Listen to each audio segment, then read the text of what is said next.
May mga pusong hindi itinadhanang magsama, pero itinakdang magturo ng tunay na kahulugan ng pag-ibig.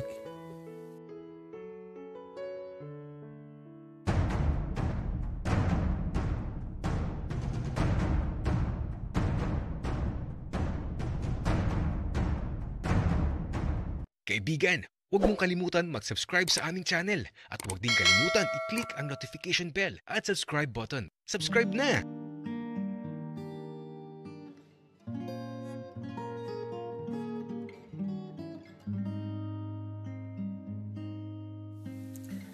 Lasing ako ng gabing yun. At ang nangyari, di ko inaasahan. Parang may nag-utos sa akin na dampian ang labi ko. Ang labi niya. At di ko matiis na halikan ang utong niya. Ang pink kasi. Ewan ko ba kung bakit ko ginawa yun. Ang cute kasi. Yung utong niya kasi medyo matambok. Kaya ang cute. Kaya lang nagising si Kian. Natakot ako. At di ko alam kung galit siya. Kaya nung kinabukasan, di ko alam ang gagawin ko. Gusto kong umiwas. Pero sabi ni Kian, wala naman daw siyang naaalala. Eh di okay. Mas maganda nang wala siyang naaalala sa nangyari kagabi. At di ko ulitin ang bagay na yun. Kasi sa totoo lang, simula pa nung unang gabi nung matulog kami na magkasama, gising ako kapag nilalaro ko ng kamay ko yung utong niya. Masarap laruin eh. Pero titigilan ko na. At baka magalit na si Kian. Kaya ito, tapos kaming magkape at kumain ng pandesal. Nagpunta ulit kami sa bundok. At dito kami nanguha ng kamote. May mga tanim din kasi kaming kamoting bagin. Kaya ito, naguhukay lang kami dito at nakakatuwa si Kian. Sobrang saya niya kapag nakakahukay siya ng kamote. Santino, ang laki. Patingin nga. Oo, malaki na nga yan.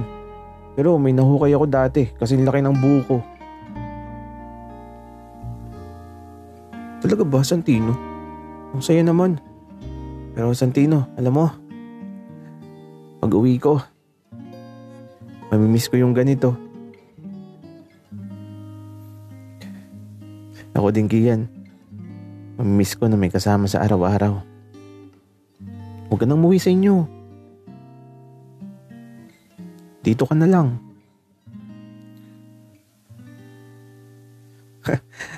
Hindi pwede, Santino. Hanapin ako ni Papa. Okay. Pero, Kian, may miss kita kapag umalis ka na. Ngumiti lang si Kian tapos dumiretso na siya sa paghukay ng kamote. Parang nalungkot tuloy ako. Ang hirap pala nung ganito. Yung ayaw mong magwakas, pero alam mo kung kailan magwawakas. Parang ngayon pa lang nasasaktan na ako. Tapos eto pa, bumuhos bigla ang malakas na ulan. Kaya nagdesisyon na kaming umuwi.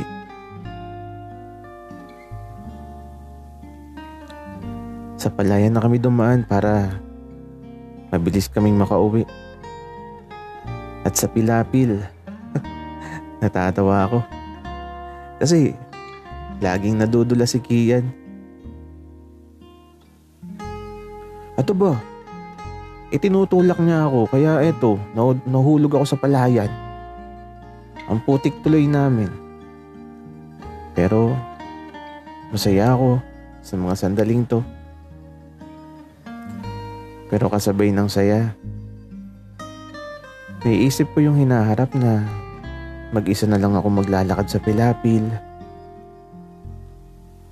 Wala na ang tawanan, wala na ang tulakan, wala na ang ingay sa gitna ng malakas na ulan.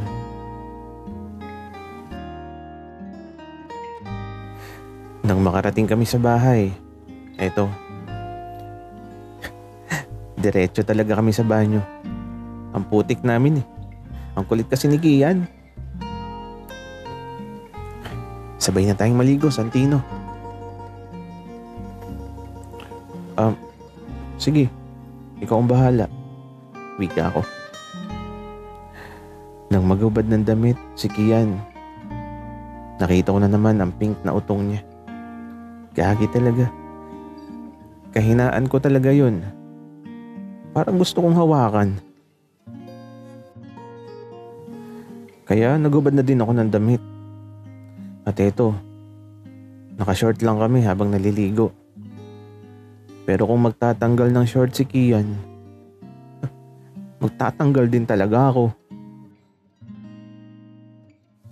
Hindi ako mahihiya na makita niyang itinatago ko. Kasi malaki naman to. Santino, sabunan mo naman yung likod ko. Sige. Wika ko naman tapos eto. Kinuha ko yung sabon at sinimulan ko ng sabunin ang likod niya. Bawat haplos ng kamay ko, nararamdaman ko yung init ng katawan niya.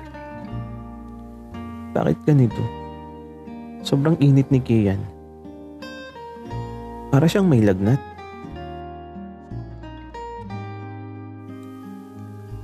Kian, okay ka lang ba? Oo, Santino, okay lang ako. Wika naman niya. Kaya ito, matapos kong sabunan yung likod niya, humarap naman siya. Iniisip ko tuloy, baka pasabunan din niya yung harapan ng katawan niya.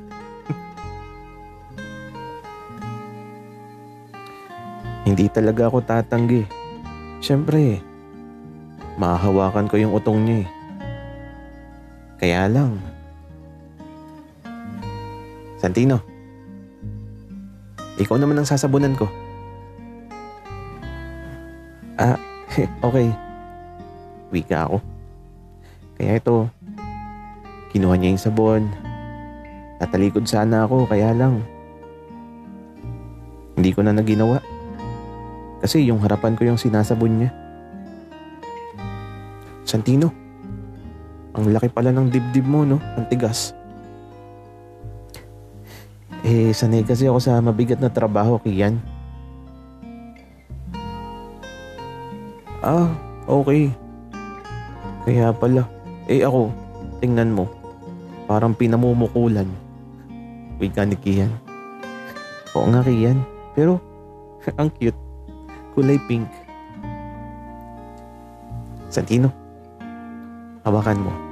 Malambot yung akin. Dahil sa sinabi ni Kian, parang bigla akong nakaramdam ng mga bagay na hindi ko maipaliwanag. May kaba, takot, at saya. At eto, hinawakan ko yung pink na alam nyo na. At aba si Kian, nakangiti lang siya at nakatingin sa mga mata ko. Hindi ko alam kung anong ibig sabihin nito, pero bakit parang nagpapaubaya si Kian sa mga bagay na gusto ko? Sinong tao dyan sa banyo? Anak, andiyan ka ba? Dito na kami, may dala kaming pagkain.